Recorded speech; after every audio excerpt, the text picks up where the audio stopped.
sábado, queridos irmãos. Para mim é um grande privilégio estar aqui, principalmente num sábado, que na realidade é um dia muito especial, é o dia que eu mais gosto.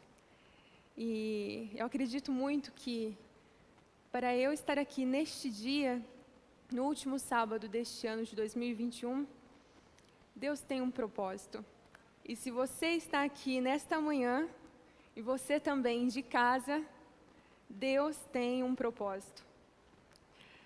Sem mais delongas, curve sua fronte, vamos falar com Deus.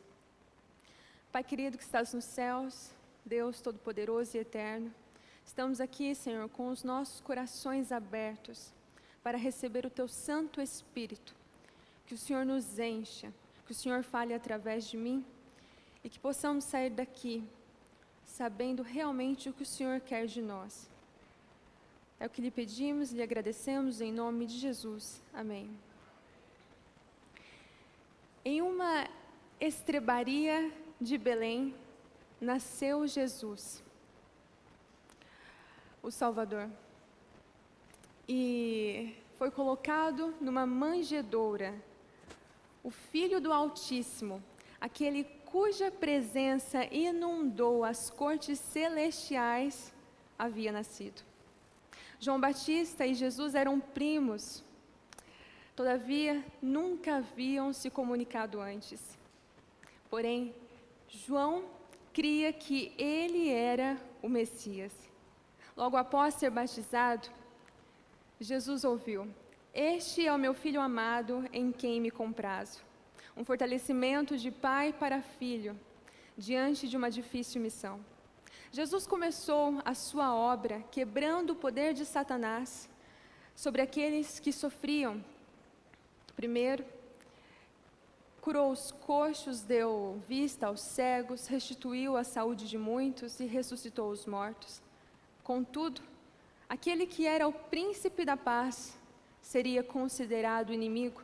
Aquele que curara muitos e proclamara a lei no Sinai seria condenado como transgressor.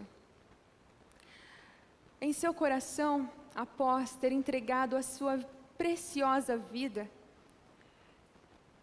havia uma grande angústia, uma tristeza que lhe quebrantava. Não teve medo da morte. Ao contrário, sabia que tinha que cumprir a sua missão. A causa de seu sofrimento foi o peso esmagador do pecado do mundo. Ao morrer, ali se cumpriu a grande obra da redenção. Um anjo, cujo rosto era como o relâmpago, com vestes brancas, repeliu as trevas que rodeavam o túmulo de Jesus. Outro anjo se juntou com este e juntos rolaram a grande pedra que fechava o túmulo. Um destes bradou: "Filho de Deus, teu Pai te chama, sai." E Jesus ressurgiu dos mortos, vencedor e triunfante. A segunda vinda de Cristo é a grande e bendita esperança da igreja, o grande ponto culminante do Evangelho. Abra sua Bíblia, por gentileza, em Apocalipse, capítulo 14, versículos 6 a 12.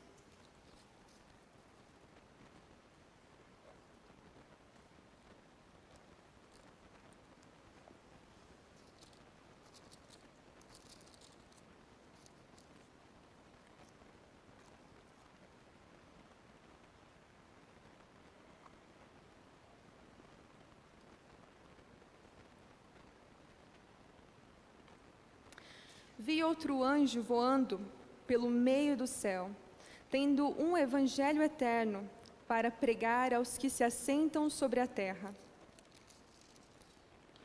E a cada nação e tribo e língua e povo, dizendo em grande voz: temei a Deus e dai-lhe glória, pois é chegada a hora do seu juízo. e adorai aquele que fez o céu e a terra e o mar e as fontes das águas. Seguiu-se outro anjo, o segundo, dizendo: Caiu a grande Babilônia, que tem dado a beber a todas as nações do vinho da fúria da sua prostituição. Seguiu-se a estes outro anjo, o terceiro, dizendo em grande voz: Se alguém adora a besta e a sua imagem, e recebe a sua marca na fronte ou sobre a mão, também esse beberá do vinho da cólera de Deus, preparado sem mistura, do cálice da sua ira, e será atormentado com fogo e enxofre diante dos santos anjos e na presença do Cordeiro. A fumaça do seu tormento sobe pelos séculos dos séculos, e não tem descanso algum, nem de dia, nem de noite, os adoradores da besta e da sua imagem, e quem quer que receba a marca do seu nome. Aqui está a perseverança dos santos, os que guardam os mandamentos de Deus e a fé em Jesus. Essas 3 mensagens de Apocalipse 14 nos mostram a mensagem que Deus quer nos mostrar para os últimos dias desta terra. Também nos mostram as características da igreja remanescente para estes últimos dias. Em primeiro lugar, devemos adorar a Deus, porque o juízo chegou. Em segundo, caiu a grande Babilônia. A queda de Babilônia representa a queda de todos os poderes contrários a Deus e a sua palavra. Babilônia representa confusão. E em terceiro, aquele que adora a besta e recebe a sua marca, este também beberá do vinho da cólera de Deus. A primeira mensagem é um convite, a segunda, um aviso, e a terceira, uma consequência. Primeiramente, devemos adorar a Deus como Ele quer ser adorado. Em seguida, devemos nos distanciar de tudo aquilo que é confusão. E, finalmente, devemos confiar nele e guardar o sábado. O sábado, queridos irmãos, foi dado a toda a humanidade para comemorarmos a obra da criação. Nosso Pai Celestial, havendo lançado todos os fundamentos da terra e revestido o mundo com as suas maravilhas, seus trajes de encantadora beleza, criou os céus e a terra e também instituiu o sábado, o abençoou e o santificou. Abra sua Bíblia em Ezequiel capítulo 20.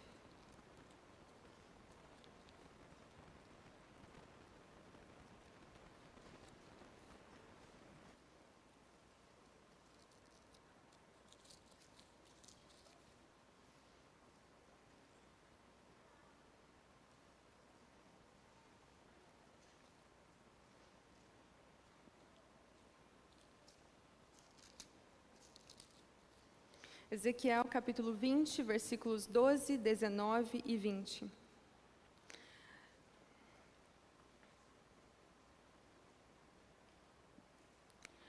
Também lhes dei os meus sábados para servirem de sinal entre mim e eles, para que soubessem que eu sou o Senhor que os santifica. Eu sou o Senhor vosso Deus, andai nos meus estatutos e guardai os meus juízos e praticai-os. Santificai os meus sábados, pois servirão de sinal entre mim e vós, para que saibais que eu sou o Senhor vosso Deus. O sábado foi separado como memorial de Deus. Ele mesmo descansou neste dia. E assim como a árvore do conhecimento do bem e do mal esteve no meio do jardim, no Éden, o sábado também se encontra no centro da santa e bendita lei de Deus. Queridos, o sábado é a prova que Deus deu para que a prova da lealdade esteja sobre todo o seu povo nos últimos dias. O sábado é o que une Deus e o seu povo. O sábado é o selo de Deus, mas como podemos ter a certeza de que o sábado é o selo de Deus? Um selo típico possui 3 elementos fundamentais: o título, o nome e o domínio. Uma lei torna-se totalmente inútil sem um selo. E quando olhamos para o Decálogo, os 10 mandamentos, podemos compreender a autoridade de Deus que se encontra no centro, no coração da lei. Abra sua Bíblia em Êxodo capítulo 20.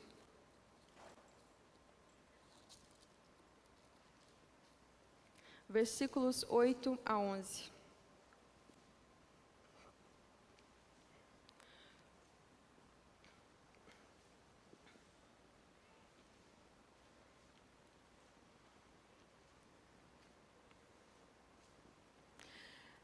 Lembra-te do sábado. Só um minuto. Lembra-te do dia de sábado para o santificar. 6 dias trabalharás e farás toda a tua obra, mas o 7º dia é o sábado do Senhor teu Deus. Não farás nenhum trabalho, nem tu, nem o teu filho, nem a tua filha, nem o teu servo, nem a tua serva, nem o teu animal, nem o forasteiro das tuas portas para dentro. Porque em 6 dias fez o Senhor os céus e a terra, o mar, e tudo o que neles há, e ao 7º dia descansou. Por isso o Senhor abençoou o dia de sábado e o santificou. Sem o sábado, os 10 mandamentos não possuem a autoridade de Deus, muito menos a autenticação. Como podemos, então, demonstrar a Deus que estamos dispostos a obedecê-lo? Abra sua Bíblia em Isaías, capítulo 58.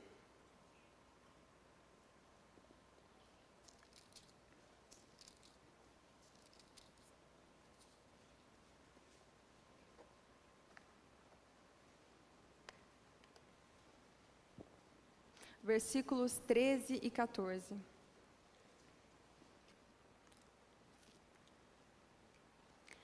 Se desviares o pé de profanar o sábado e de cuidar dos teus próprios interesses no meu santo dia, se chamares ao sábado deleitoso o santo dia do Senhor, digno de honra, e o honrares, não seguindo os teus caminhos, não pretendendo fazer a tua própria vontade, nem falando palavras vãs, então te deleitarás no Senhor.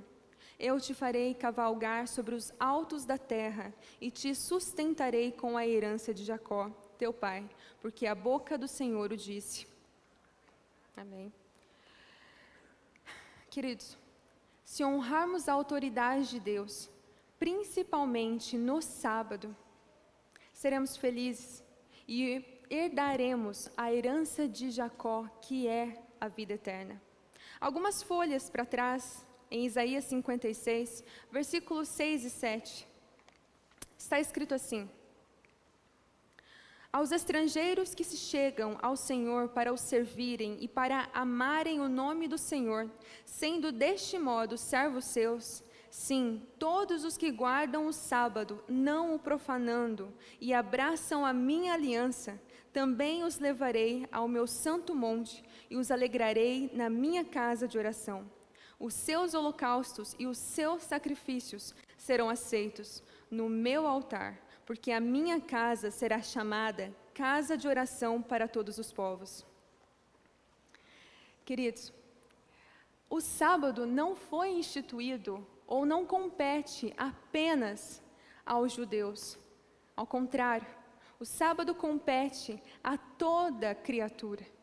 O sábado é o que une, é o elo entre Deus e o seu povo.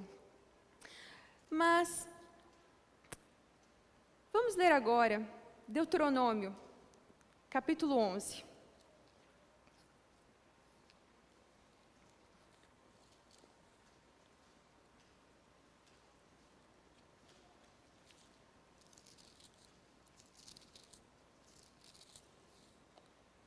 Versículos 13 a 20.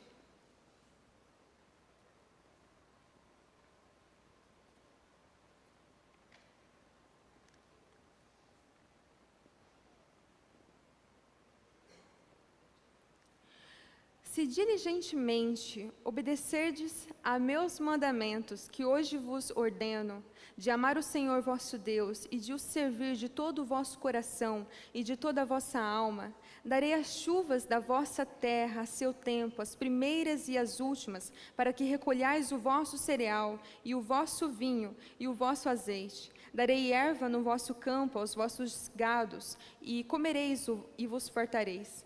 Guardai-vos, não suceda que o vosso coração se engane, e vos desvieis e sirvais a outros deuses, e vos prostreis perante eles.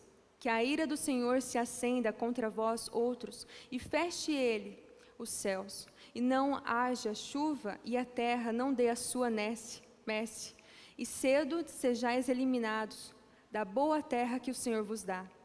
Ponde, pois, estas minhas palavras no vosso coração e na vossa alma, atai-as por sinal na vossa mão, para que estejam por frontal entre os olhos. Ensinai-as aos vossos filhos, falando delas, assentados em vossa casa, e andando pelo caminho, e deitando-vos e levantando-vos. Escrevei-as nos umbrais de vossa casa e nas vossas portas. A lei deve estar escrita, então, em nossa mão e em nossa fronte. Interessante que os judeus tinham o costume de escrever a lei nas mãos e em uma plaquinha e colocá-la em sua fronte, para que todos soubessem que eles tinham a lei de Deus. Porém, isso era uma prática totalmente equivocada, porque não era isso que Deus quis dizer. Ao dizer que a lei deve estar na mão e na fronte, Deus quis dizer que devemos agir conforme a lei e pensar de acordo com a lei. Além disso, Ele também nos disse que esta deve estar escrita, cravada em nossos corações. A lei em nossa vida é importantíssima.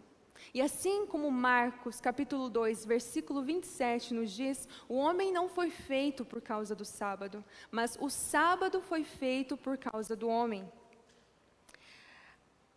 Isso nos mostra que necessitamos do sábado. Necessitamos ainda mais de nutrir uma comunhão especial e profunda com este Deus, que é necessário ser conhecido cada vez mais, dia após dia. Porque o Deus que nós servimos é o Deus do sábado. No entanto, queridos irmãos, se o sétimo dia do Senhor é o sábado, se Ele mesmo o abençoou e o santificou, e até mesmo descansou neste dia, por que grande parte dos cristãos guardam o domingo como dia santo? Abra sua Bíblia em Daniel, capítulo 8, versículos 1 a 12.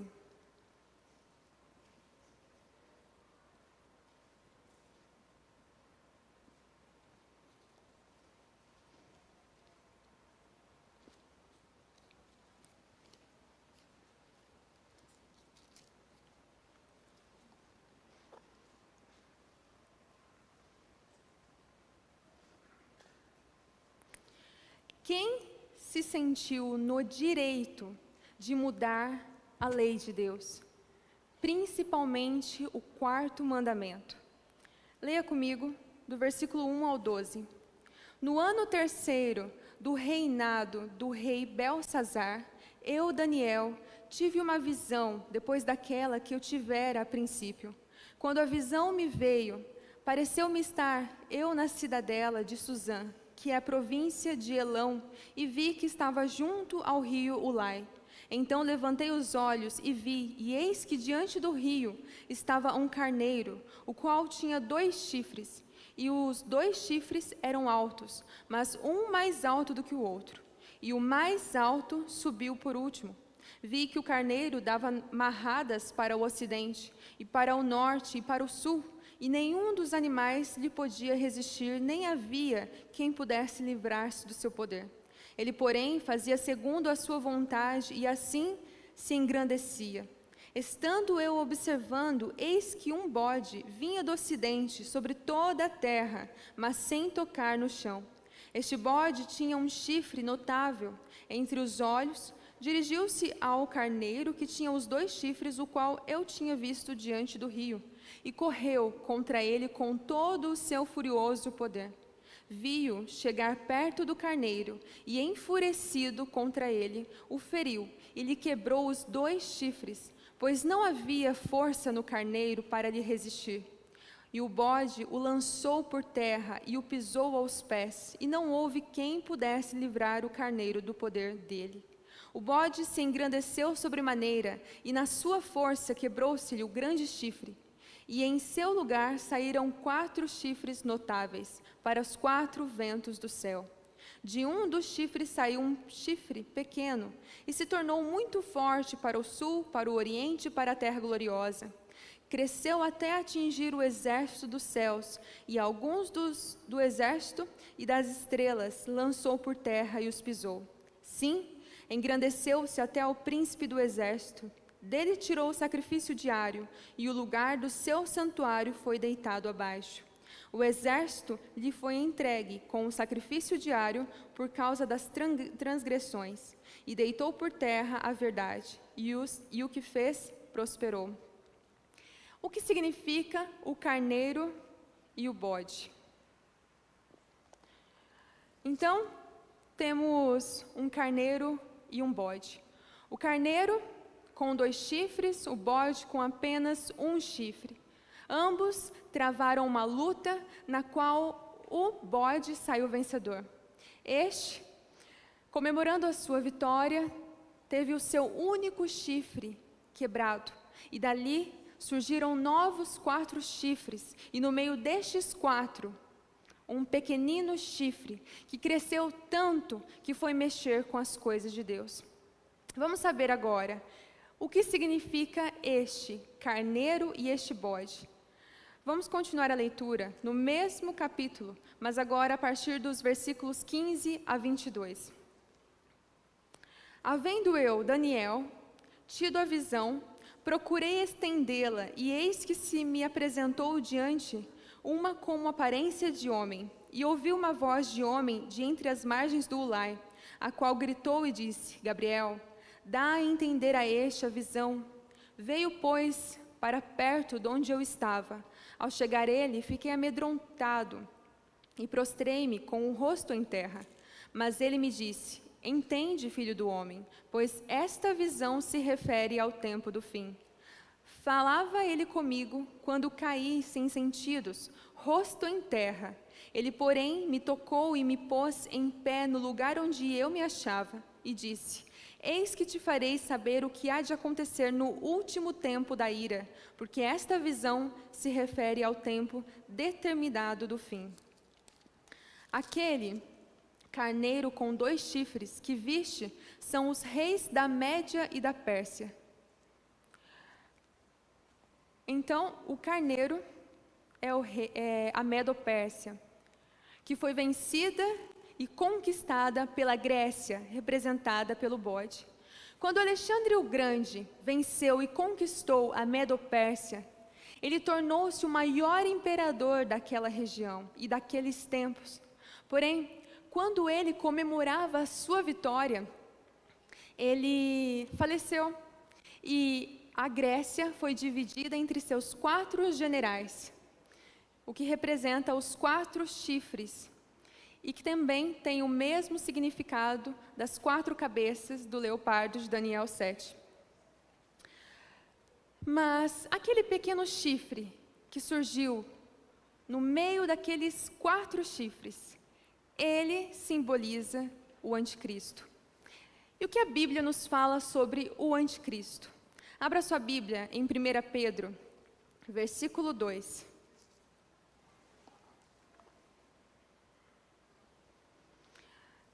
Capítulo 2, perdão, versículo 18.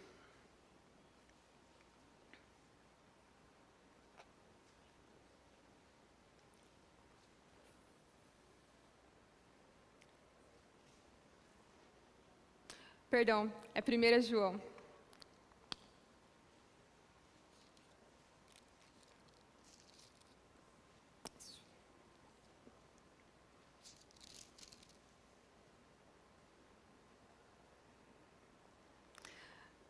Filhinhos, já é a última hora, e como ouvistes que vem o anticristo, também agora muitos anticristos têm surgido, pelo que conhecemos que é a última hora.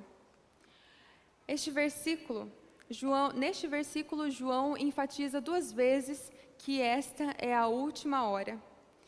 E depois ele diz que nesta última hora apareceria muitos anticristos. Quer dizer então que nos finais dos tempos muitos anticristos apareceriam. E de acordo com o dicionário, a palavra anticristo significa aquele que é contra Cristo, ou aquele que quer tomar o lugar de Cristo. Todas as pessoas que são contra Cristo, contra o cristianismo, e não aceitam a verdade de Deus porque não querem aceitar, são consideradas anticristos. Continuemos a leitura no versículo 19.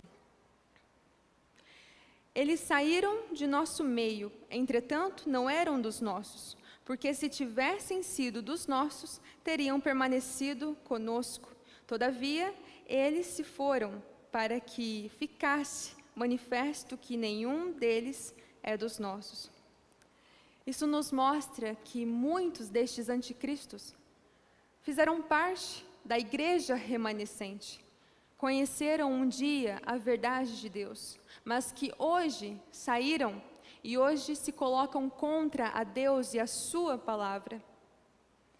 E estes são considerados pela Bíblia como anticristos. Mas quem é o principal anticristo? Sabemos que Satanás é o anticristo por excelência, mas ele usa alguém, um homem. Abra sua Bíblia em 2 Tessalonicenses, capítulo 2.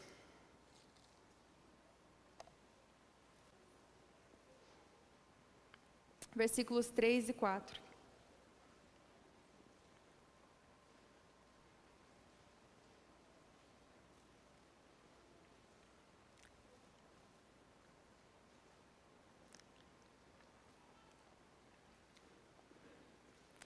Ninguém de nenhum modo vos engane, porque isto não acontecerá sem que primeiro venha a apostasia e seja revelado o homem da iniquidade, o filho da perdição, o qual se opõe e se levanta contra tudo que se chama Deus, ou é objeto de culto, a ponto de assentar-se no santuário de Deus, ostentando-se como se fosse o próprio Deus. Este é o anticristo. E quais são os seus objetivos? Vamos ver os seus objetivos. O primeiro é: devorará toda a terra, pisará aos pés. Queridos, muitos de vocês não estão vendo. Se vocês quiserem chegar um pouquinho mais para cá, vocês poderão ver. Vamos lá. Devorar toda a terra, pisará aos pés, fará os pedaços, fará guerra aos santos, contra o Altíssimo, magoará os santos do Altíssimo, cuidará em mudar a lei, jogará a verdade por terra, causará estupendas destruições, prosperará e fará o que lhe aprouver, destruirá os poderosos e o povo santo, fará prosperar o engano e destruirá a muitos que vivem despreocupadamente. Agora, eu lhe pergunto, quem se senta no trono de Deus, tentando usurpar o trono de Cristo, recebendo adoração, perdoando pecados e abençoando pessoas? Este é o sistema papal. O sistema papal é o que a Bíblia chama de homem do pecado, filho da perdição, tentando usurpar o trono de Cristo. Abra sua Bíblia em Apocalipse, capítulo 13, versículos 7, 16 e 17.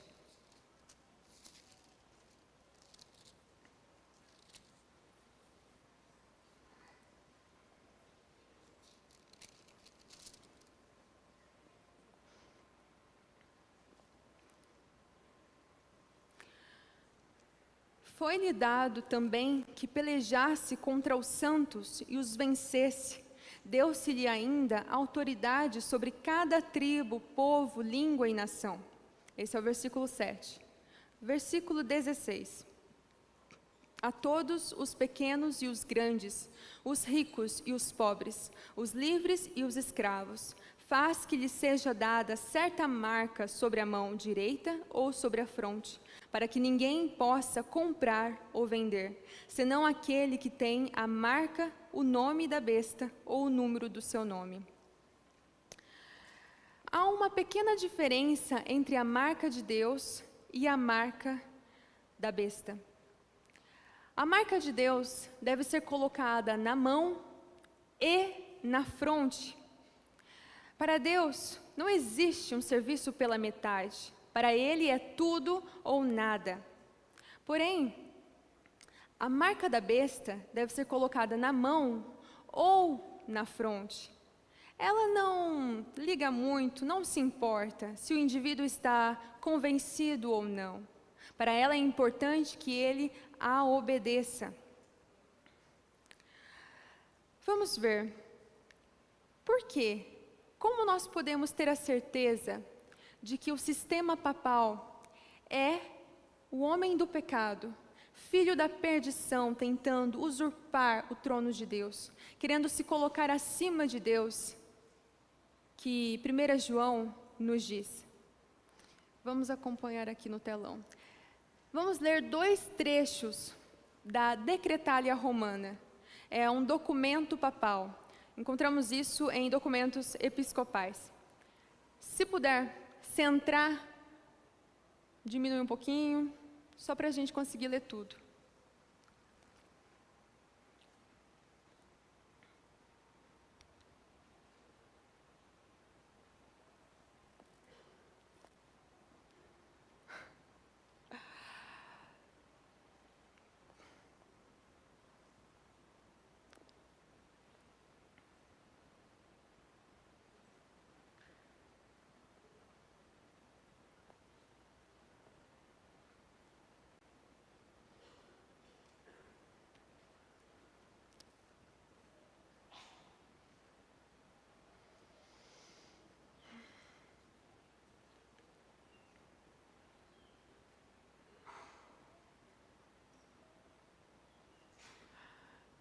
Eu vou ler o primeiro, que está... Isso, diminui.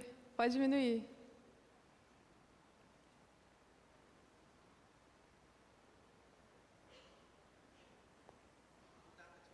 Não? Ah, então tá bom. Eu leio assim mesmo. Vamos lá. O Papa é de grande autoridade e poder que ele pode mudar, explicar ou interpretar mesmo leis divinas. O Papa pode mudar a lei divina, já que seu poder não é do homem, mas de Deus. Ele age como vice-presidente de Deus sobre a terra. Podemos encontrar isso em Prompta Biblioteca. O Papa tem o poder de mudar os tempos, de revogar leis, de dispensar todas as coisas, até mesmo os preceitos de Cristo. O Papa tem a autoridade e muitas vezes exerce-o para dispensar o comando de Cristo. Isso a gente encontra em decretos episcopais. Queridos, esta é uma arrogância tremenda, se colocar acima de Deus, acima da palavra de Deus. E qual é a marca deste sistema? Vamos lá. A autoridade da igreja não poderia, portanto, estar vinculada à autoridade das Escrituras, porque a igreja tinha mudado o sábado para o domingo, não por comando de Cristo, mas por sua própria autoridade. Cânon e Tradição, página 263. A Bíblia diz: lembre-se que você mantenha santo o dia do sábado. A Igreja Católica diz: não, pelo meu poder divino, eu aboli o dia do sábado e ordeno que você mantenha o santo no primeiro dia da semana. E e a todo mundo civilizado se curva em obediência reverente ao comando da Santa Igreja Católica. American Sentinela, junho. Domingo é nossa marca de autoridade. A igreja está acima da Bíblia e essa transferência de observância do sábado é a prova desse fato. Registro Católico, 1º de setembro de 1923. Então, nós temos duas marcas e uma escolha. Duas marcas. Uma escolha, obedecer a Deus ou ao anticristo. E se nós obedecemos a Deus, qual dia nós iremos guardar? O sábado. Exatamente. Não encontra-se na Bíblia a mudança do sábado para o domingo. Mas por que então grande parte da população protestante guarda o domingo como dia santo? Será que os protestantes não sabem que o 7º dia do Senhor é o sábado? Queridos irmãos, os líderes protestantes sabem que o sábado é o 7º dia do Senhor, porém guardam o domingo por causa da tradição. Aqui, domingo é fundado não das Escrituras, mas da tradição. E só um minuto que eu vou colocar meu óculos. Agora vai ficar melhor. Isso. Domingo é fundado não das Escrituras, mas da tradição. E é claramente uma instituição católica. Como não há Escrituras para a transferência do dia de descanso do último para o primeiro dia da semana, os protestantes devem manter seu sábado no sábado e assim deixar os católicos em plena posse de domingo. Registro Católico, 1893. Você pode ler a Bíblia de Gênesis para Apocalipse e você não encontrará uma única linha autorizando a santificação do domingo. E as Escrituras reforçam a observância religiosa do sábado. Cardeal Gibbons, A Fé de Nosso Pai. Se os protestantes seguissem a Bíblia, deveriam adorar a Deus no dia do sábado. Ao manter o domingo, eles estão seguindo uma lei da Igreja Católica. Albert Smith, 1920. Abra sua Bíblia em Mateus, capítulo 15.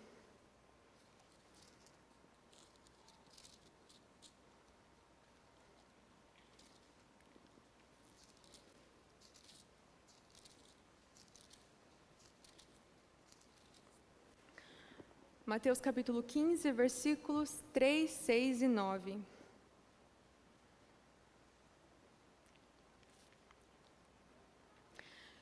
Ele, porém, lhes respondeu: por que transgrides vós também o mandamento de Deus por causa da vossa tradição?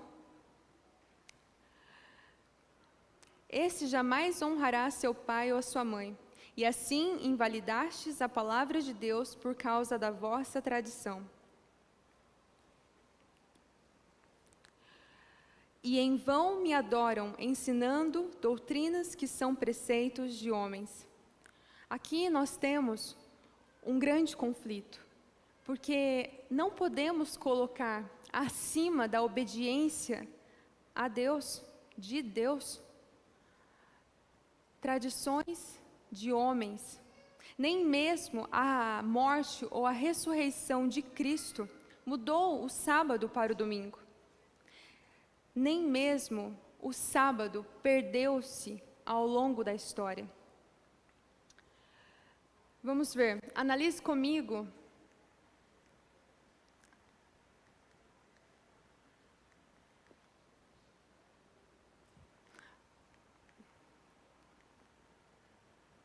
pode ir. Essa aqui. Isso. A linha do tempo do mundo. Aqui nós temos a criação. O sábado foi instituído aqui. Logo mais temos o Sinai, que a lei foi feita ali. Deus falou a lei ali nas pedras para Moisés. aqui também temos a cruz, a morte e a ressurreição. Aqui é interessante, nós temos um calendário. Aqui até aqui era Juliano, depois foi para o Gregoriano. O Papa Gregório, ele poderia mudar o sábado no calendário, porém, ele mudou as festas, colocou as festas no mesmo dia das festas pagãs, mas ele não mudou o sábado, então continuou o sábado. E depois, até Cristo voltar, e também lá na nova terra, nós adoraremos a Deus no sábado. Então, na Bíblia, desde o começo até o final, não está escrito, não tem provas de que o sábado foi mudado para o domingo. Queridos irmãos, o sábado, muito em breve, será um dos assuntos mais polêmicos dos últimos dias. O sábado é a oposição direta à marca da besta. E quando nós guardamos o sábado, estamos declarando a nossa fidelidade a Deus. No dia 31 de outubro de 2021, ocorreu a abertura da COP26, a 26ª Conferência Climática, onde reuniu mais de 100 líderes mundiais com a expectativa urgente de definir medidas para solucionar a crise climática. E lá também, nestas reuniões, foram discutidas todos os aspectos da Laudato Si, a encíclica feita pelo Papa e lançada em 2015. Desde o começo também, os Estados Unidos encabeçou o movimento climático, dizendo que o Papa Francisco ele tem a autoridade e a obrigação de persuadir o mundo para que todos ajam conforme uma agenda. Acompanhe comigo. Aqui. Carrie, crise climática, a voz do Papa mais importante do que nunca.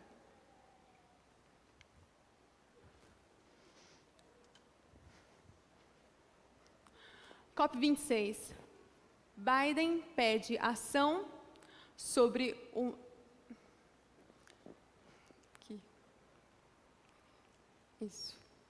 Aqui. O Papa é uma das grandes vozes da razão e uma autoridade moral convincente na questão da crise climática. E sua voz hoje é mais importante do que nunca diante das emergências ambientais que afligem o planeta.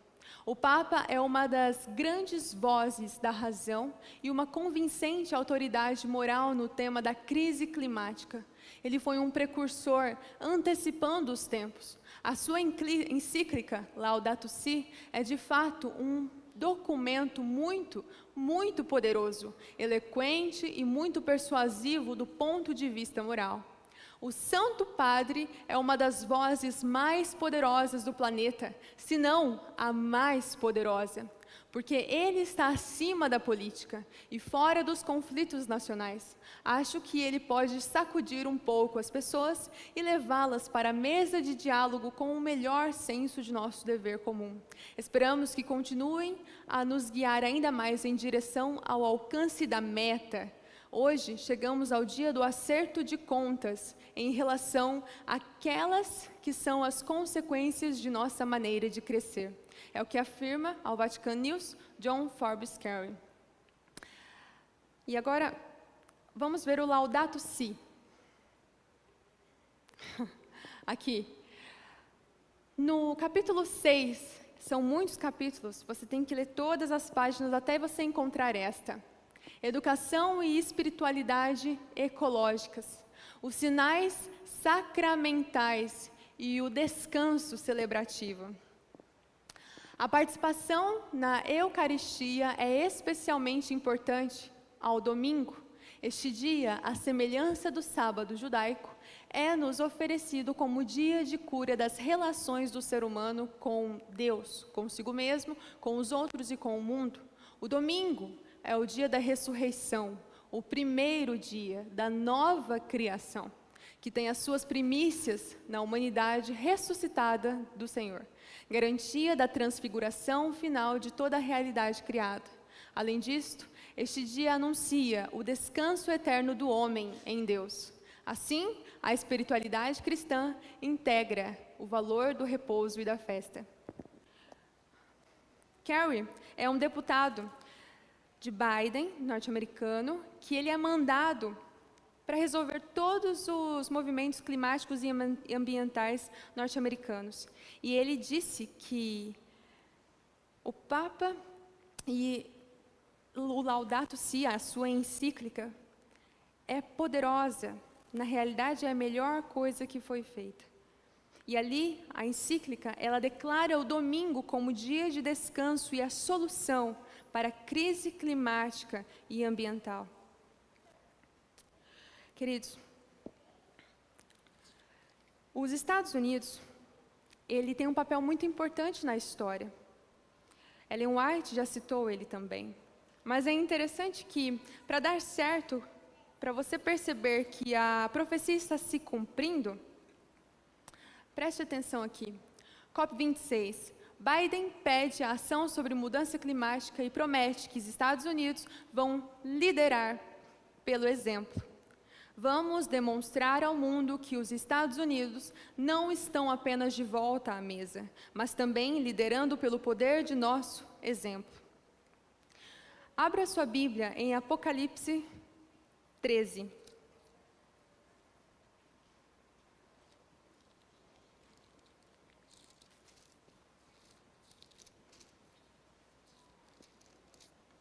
Versículos 11 e 12.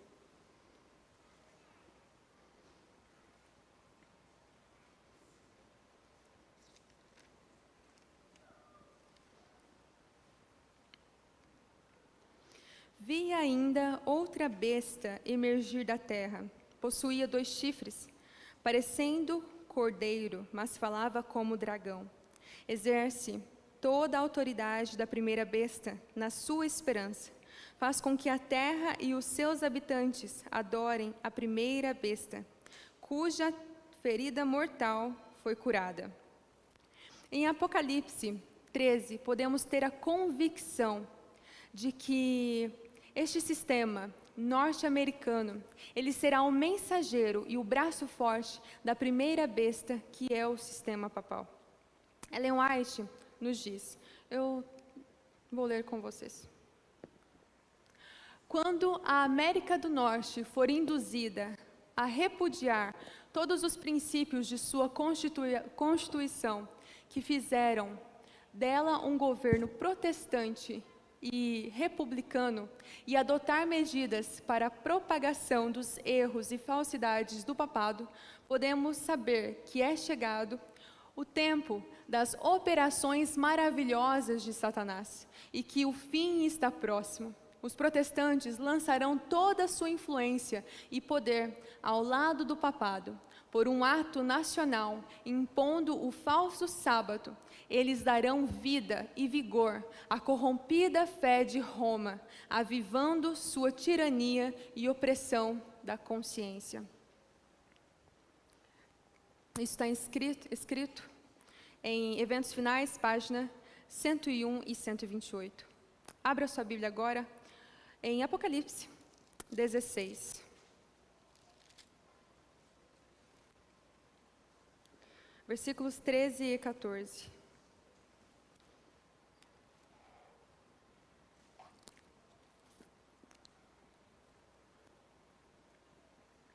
Então vi sair da boca do dragão, da boca da besta e da boca do falso profeta 3 espíritos imundos, semelhantes a rãs, porque eles são espíritos de demônios, operadores de sinais, e se dirigem aos reis do mundo inteiro, com o fim de ajuntá-los para a peleja do grande dia do Deus Todo-Poderoso.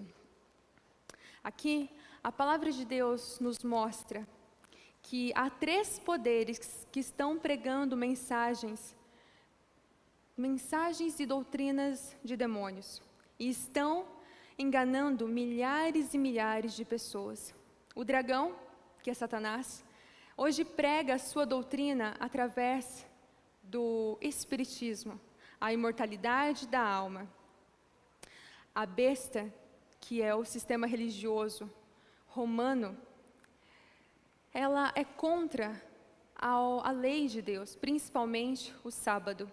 E o falso profeta, que é o cristianismo apostatado, principalmente nos Estados Unidos, que se associou ao papado na imortalidade da alma e na guarda do domingo como dia santo. Este trio constitui a grande Babilônia dos últimos dias. A imortalidade da alma unirá as religiões, e a guarda do domingo como dia santo unirá a política religiosa. E outra coisa interessante, como podemos ver que as profecias estão se cumprindo ao nosso redor? O domingo do clima está em vigor em muitos países da Europa, e muitos primeiros ministros, muitos presidentes já querem aderi-la para 2022 e 2023. Aqui. O domingo do clima para uma igreja sempre mais ativa. As igrejas da Grã-Bretanha e da Irlanda foram convidadas a participar da iniciativa, o Domingo do Clima. Assim explicou Dom John Arnold, bispo da Salford e responsável pelo setor do meio ambiente, na Conferência Episcopal da Inglaterra e País de Gales. Em um mundo pós-pandêmico, o projeto Domingo do Clima é uma excelente oportunidade para as paróquias católicas na Inglaterra e Gales, destacou, assim como para nossos irmãos e irmãs de outras igrejas cristãs, para compreendermos a responsabilidade de cuidar de nosso planeta e de rezar e agir em resposta à emergência climática. Assim como Ellen White nos diz em O Grande Conflito, página 588,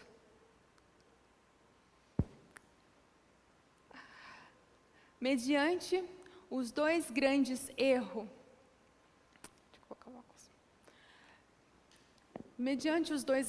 erros, a imortalidade da alma e a santidade do domingo, Satanás há de enredar o povo em suas malhas. Enquanto o primeiro lança o fundamento do espiritismo, o último cria um laço de simpatia com Roma. Os protestantes dos Estados Unidos serão os primeiros a estender as mãos através do abismo para apanhar a mão do espiritismo. Estender-se-ão por sobre o abismo para dar as mãos ao poder romano, e sob a influência desta tríplice união, este país seguirá as pegadas de Roma, desprezando os direitos da consciência. E aqui, homens em posição de responsabilidade não apenas ignorarão e desprezarão o sábado, mas do púlpito sagrado insistirão para que o povo observe o primeiro dia da semana, apresentando a tradição e o costume a favor desta instituição humana. Eles apontarão as calamidades na terra e no mar, as tempestades de ventos, as inundações, terremotos, destruição por fogo, como sendo os julgamentos que indicam o desagrado de Deus, porque o domingo não está sendo observado como santo.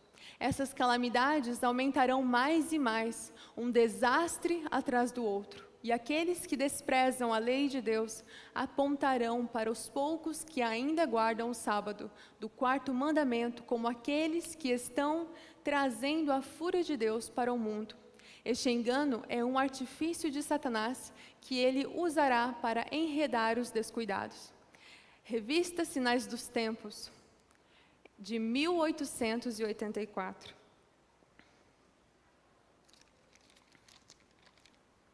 Irmãos, vivemos tempos proféticos.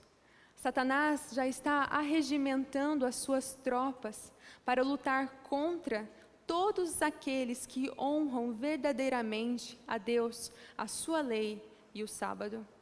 E se você acha que não faremos parte do decreto de morte que virá, você está dormindo, pois Satanás não se alegra, nunca fica satisfeito quando a verdade triunfa. Há um ditado que diz: quando você é precioso para Deus, é também importante para o diabo. Abra a sua Bíblia em Mateus capítulo 25.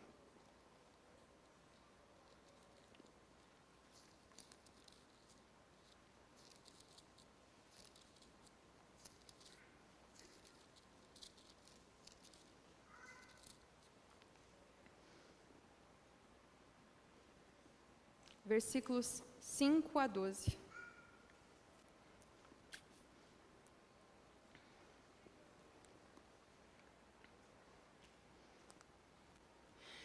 E tardando o noivo, foram todas tomadas de sono e adormeceram.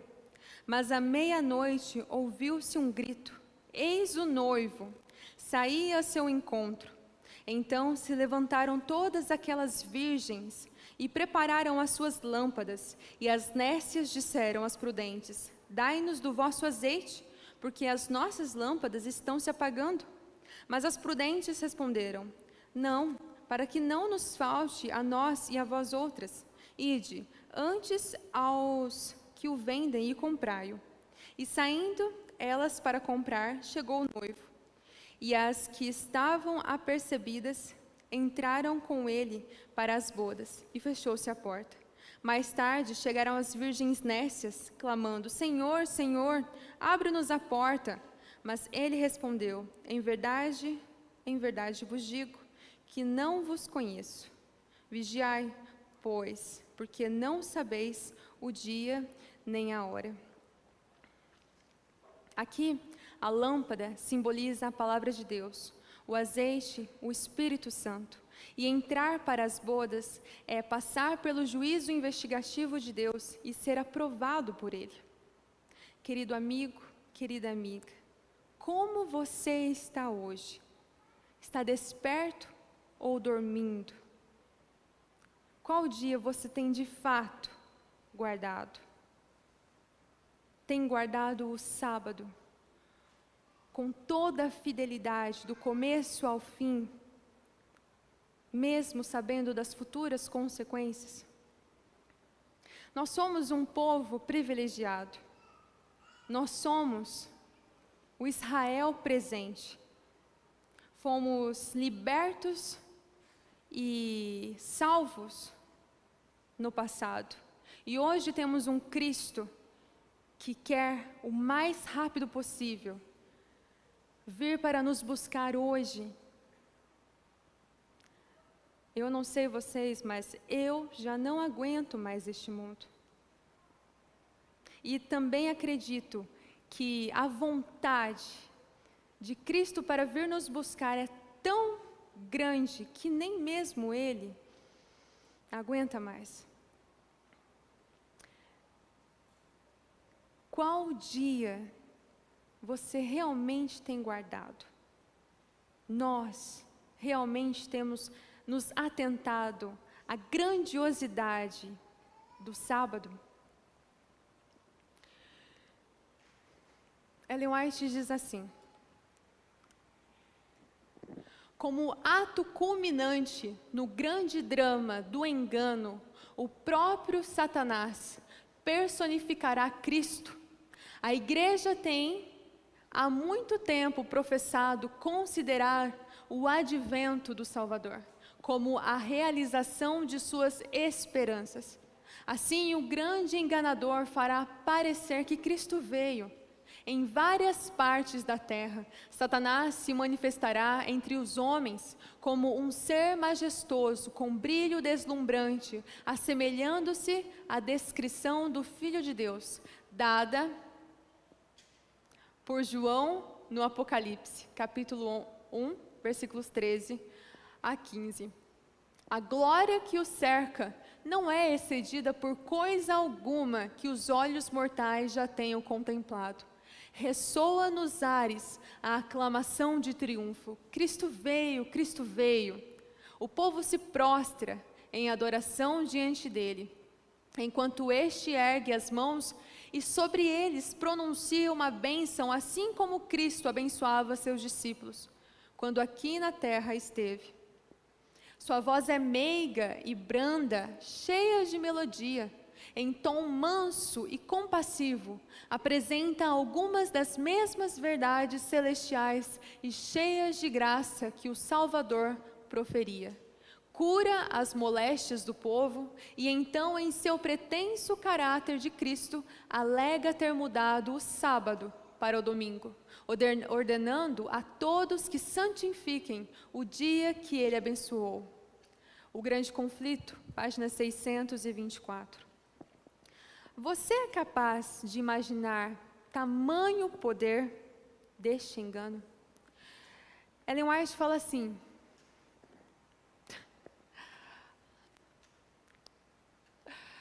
estamos vivendo no período mais solene da história deste mundo. O destino das imensas multidões da terra está prestes a decidir-se. Nosso próprio bem-estar futuro e também a salvação de outras almas dependem do caminho que ora seguimos. Necessitamos ser guiados pelo Espírito da Verdade. Todo seguidor de Cristo deve fervorosamente indagar: Senhor, que queres que eu faça? Necessitamos humilhar-nos perante o Senhor com jejum e oração e meditar muito em sua palavra, especialmente nas cenas do juízo. Cumpre-nos buscar agora uma experiência profunda e viva nas coisas de Deus, para não temos um momento a perder. Acontecimentos de importância vital estão a ocorrer em redor de nós. Estamos no terreno encantado de Satanás. Não durmais, sentinelas de Deus. O adversário está perto, de emboscada, pronto para qualquer momento, caso vos torneis negligentes e sonolentos, saltar sobre vós e fazer-vos presas suas. Sabe, quando Deus traz luz a você, removendo as trevas, e Ele toca profundamente, você sente esta profunda... Pode tirar a música. Obrigada. Quando Deus traz luz a você, removendo todas as trevas ao seu redor, e você recusa esta luz, você rejeita esta luz conscientemente, automaticamente você já recebe a marca da besta espiritualmente, de forma com que, quando esta for de fato obrigatória a todos, você estará disposto, perfeitamente disposto a aceitá-la. Todo aquele que, quando for chamado a adorar a Deus naquele dia, no futuro decreto dominical, no sábado, quando decisões pessoais deverão ser tomadas, e não escutá-lo, receberá a marca da besta. Abra sua Bíblia novamente em Apocalipse 14.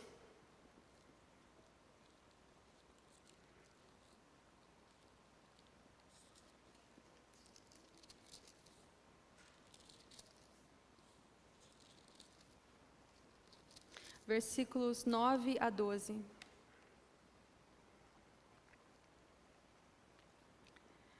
Seguiu-se a estes outro anjo, o terceiro, dizendo, em grande voz: se alguém adora a besta e a sua imagem, e recebe a sua marca na fronte ou sobre a mão, também esse beberá do vinho da cólera de Deus, preparado sem mistura, do cálice da sua ira, e será atormentado com fogo e enxofre, diante dos santos anjos e na presença do Cordeiro. A fumaça do seu tormento sobe pelos séculos dos séculos, e não tem descanso algum, nem de dia, nem de noite, os adoradores da besta e da sua imagem, e quem quer que receba a marca do seu nome. Aqui está a perseverança dos santos, os que guardam os mandamentos de Deus e a fé em Jesus. Amém. A marca da besta, quando nós a aceitamos, ao recebê-la em nossa fronte, estaremos dando a entender que estamos de acordo com as suas instruções. Mas quando aceitamos apenas em nossa mão, quer dizer que, mesmo não aceitando as suas instruções, estamos dispostos a sacrificar a nossa vida eterna para dar seguimento em nossa vida aqui na terra, para proteger a nossa vida aqui na terra. Queridos, o que está para acontecer e ainda acontecerá não surpreende a Deus, mas é um grande despertador para a humanidade. Deus não está atrás de mancos espirituais. Ele está atrás de homens e mulheres determinados, que chamem o pecado pelo nome. Queridos, reflita, olhe para este momento presente ao seu redor. As profecias estão se cumprindo. Há momento mais urgente do que este para nos aprofundarmos nas palavras bíblicas e anunciarmos as 3 mensagens angélicas. Essas mensagens não são apenas um aviso, mas também nos trazem esperança na justiça de Deus, justiça em sua palavra, palavra esta que é segura, poderosa e confiável. Devemos cada vez mais proclamar, devemos cada vez mais clamar, pedir o derramamento do Espírito Santo sobre nós, para que sejamos determinados, perseverantes e para termos discernimento, a ponto de não termos medo em anunciarmos as verdades de Deus.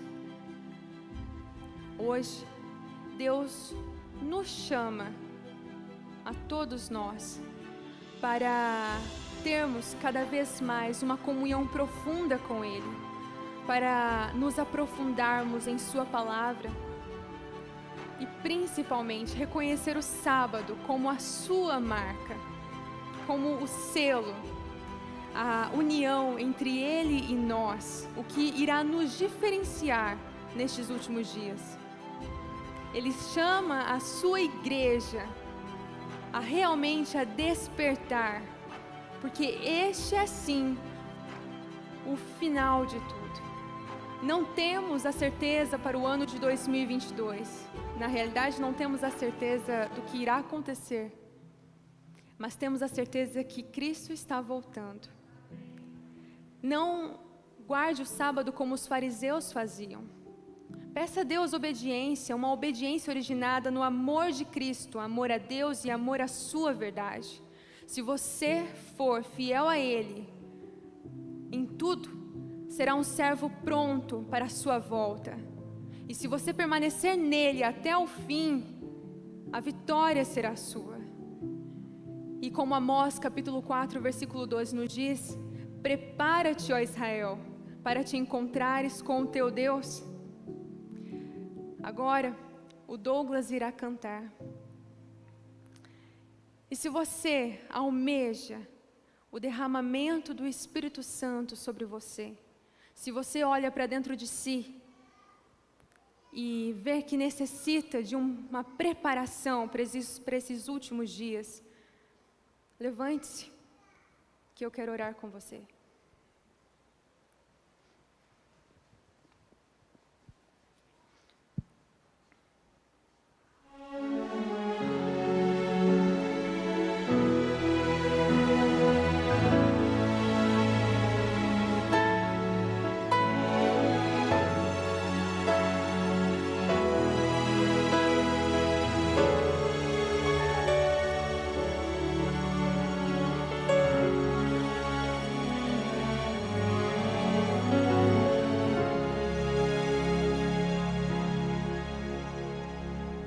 o vento do Espírito soprar,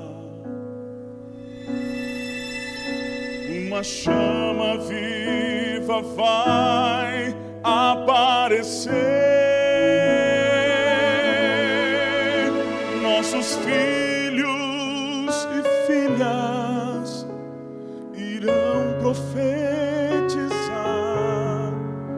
nossos velhos sonharão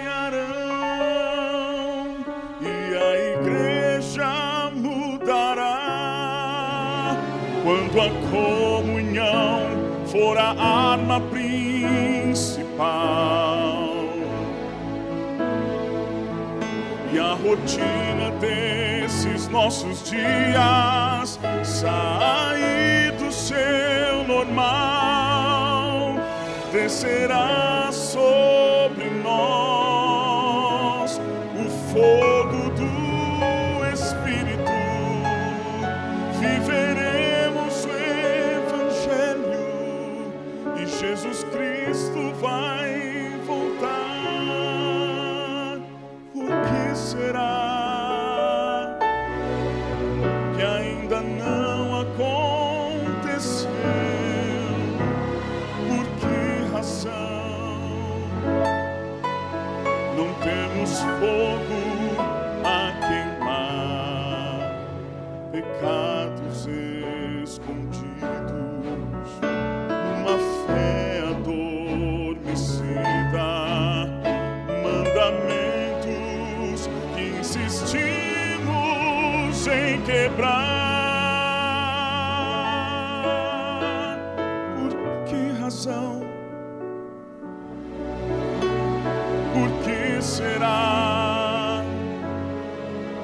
Temos tudo nas mãos, mas não há fogo no altar.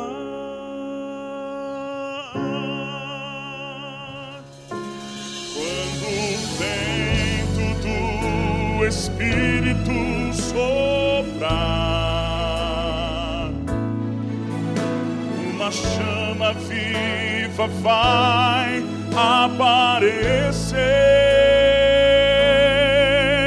Nossos filhos e filhas irão profetizar, nossos velhos sonharão e a igreja mudará. Quando a comunhão for a arma principal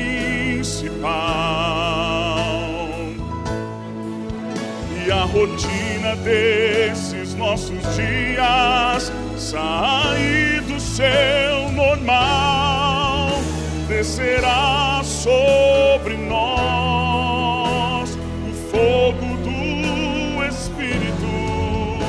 Viveremos o Evangelho e Jesus Cristo vai voltar. Viveremos o Evangelho e Jesus Cristo vai voltar.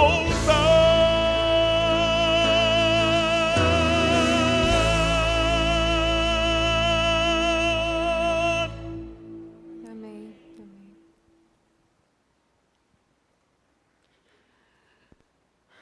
Pai querido que estás nos céus, Senhor, cheio de misericórdia, estamos aqui, Senhor, em Tua santa e bendita presença, com os nossos corações ardentes, porque queremos que o Senhor volte logo, Senhor.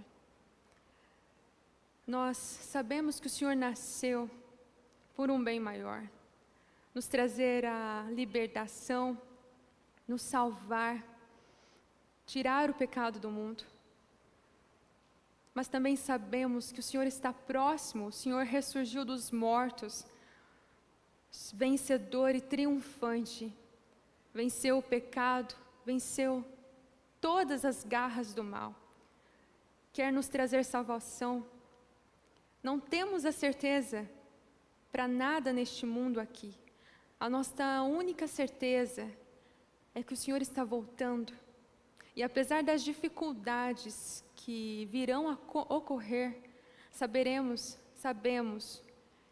que esta é a melhor coisa, a melhor notícia que podemos ter, pois sabemos que o nosso Redentor está voltando para nos buscar e nos tirar deste mundo cheio de sofrimento, de tristeza, para nos levar para o nosso lar. Pai querido, que o Senhor não permita que venhamos desanimar, não permita que as coisas deste mundo venham nos desfalecer, que o Senhor nos mantenha perseverantes, determinados, que possamos ser servos e filhos fiéis, que possamos merecer o Teu céu, a nova Jerusalém. Esteja conosco, Senhor, com todas as famílias aqui representadas, com aqueles também que estão em casa. Sabemos que o Senhor é um Pai de amor e misericórdia e jamais nos abandonará, nos deixará sozinhos. Que o Senhor seja nosso escudo, a nossa armadura. E mesmo que qualquer pessoa venha colocar qualquer dia no lugar do Teu sábado, nós sabemos que este é o selo que nos une a Ti. Que o Senhor venha se fazer presente em nossas vidas. Que o Senhor acompanhe todos nós até as nossas casas. É o que lhe pedimos e lhe agradecemos em nome de Jesus. Amém. Amém.